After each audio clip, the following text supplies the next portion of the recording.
Yes.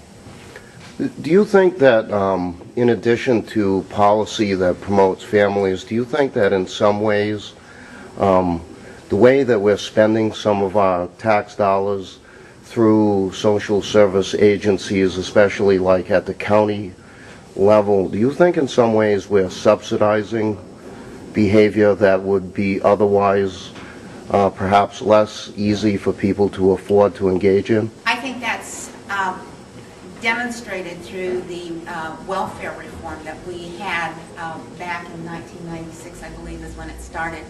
And through welfare reform, we found out that we were in fact enabling families to become fractured by discouraging the father to be in the home and rewarding additional children being born into the family, whether into single families, whether it was by the same father or not.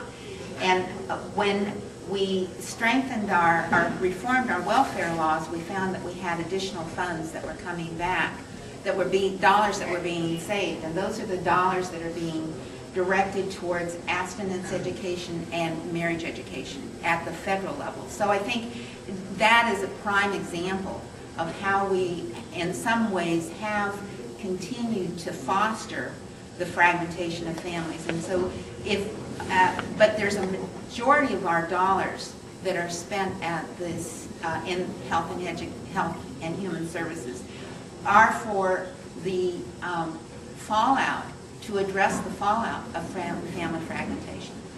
No, because my experience is that what I've been heavily involved at the county level, where I find that a big portion of our county tax goes towards social service agencies.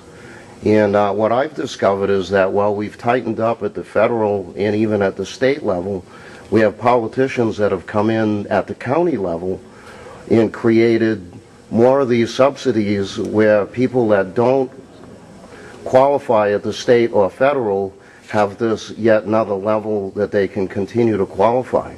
So I'm just wondering, what can we do to prevent this kind of kicking around of the ball where it never seems to ever come back to people at some point, not all people, but people that are able to fend for themselves in some of these areas. And that's where the discussion should really be coming into the fray, and where we, as both lawmakers, as community organizations, start looking at, even our churches, start looking at how can we reduce these numbers, increase the number of families that get married, discourage cohabitation, start setting that bar higher again for families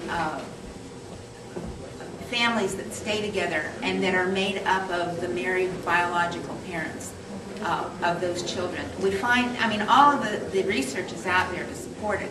The reason that this is so groundbreaking is that this is the first time that we've ever really quantified it in the actual cost to the taxpayer. And it's astounding.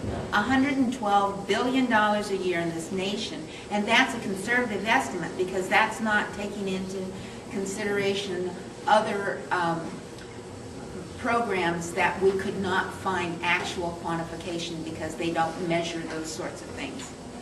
Well, I would hope that the politicians would take this report and read it and perhaps do something with it, because it seems like it will be a useful tool. Right. Thank you very much.